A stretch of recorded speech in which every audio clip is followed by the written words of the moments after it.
Eeny, meeny, miny, mo. Early in his writing career, H.G. Wells penned a science essay called The Rediscovery of the Unique, a title that this deep into its record-breaking series run could easily be the mantra for the heavily hyped and much anticipated new season of The Walking Dead. I say could, because AMC and the producers of the biggest show on TV are treating the events and the revelations of the October 23rd premiering new season like a state secret, with no WikiLeaks around to dribble out the truth and no one learning who of the zombie apocalypse blockbuster's core characters is going to be battered to death by villain Negan and his baseball bat Lucille in the Until the Day Comes When You Won't Be Entitled opener hits the small screen on Sunday. And you are it. Well, if we can't review the new season, let's preview the top 5 of what we do know of who lives and dies and more on The Walking Dead, and how in the social media age of the explicit, where seemingly everything gets revealed sooner or later, as both Donald Trump and Hillary Clinton can attest, no one has spilled the beans on whose brains get spilled in the new season of what is being marketed like crazy as We're Just Getting Started.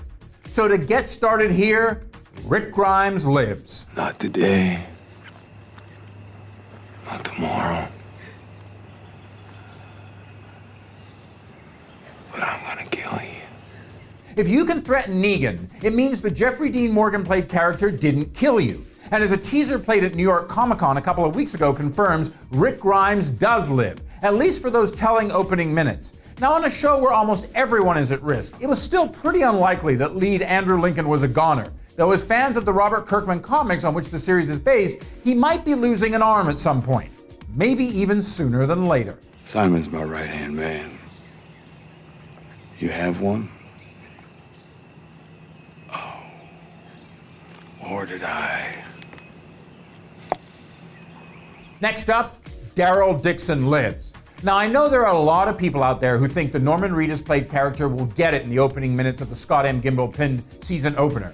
If for no other reason than fan fave Daryl is not actually a character from the comics, and hence expendable to future storylines as much as they draw from the comics. Also, released footage shows that Negan's right-hand man Dwight has Daryl's motorcycle. But here's why I think Daryl lives. Because in the strategic tradition of keeping your talent close, AMC last month renewed the Boondock Saint actor's motorcycle travelogue Ride with Norman Reedus, which would indicate he's not hitting the road anytime soon. It's also not Maggie, Glenn, Carl, or Michonne. The Walking Dead, the TV series, is harsh and often deviates from its source material. And we hear that they did film a scene of Negan killing everyone individually to juice the odds of who it can be.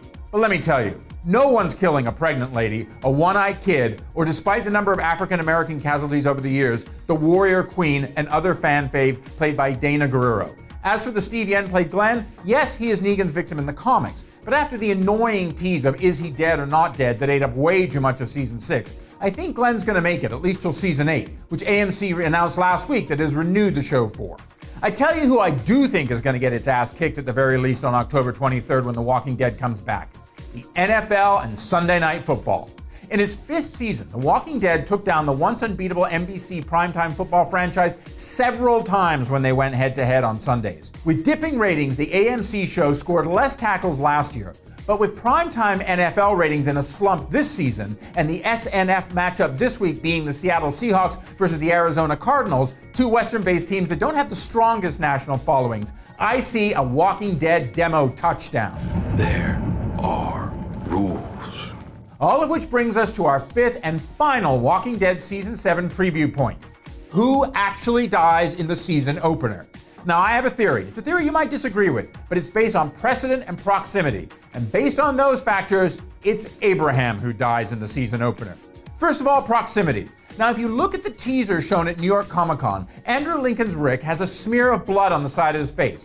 Assuming that's from Negan's victim, and in my belief that Lauren Cohen's Maggie, who is right next to Grimes in the lineup, lives, the next person over is the Michael Cudlitz-played former Army sergeant who joined the show in season 4. As for precedent, well, the Abraham character was actually killed in the comics with a crossbow from Negan's savior that took out Dr. Denise Coyle on the show last season. Wait!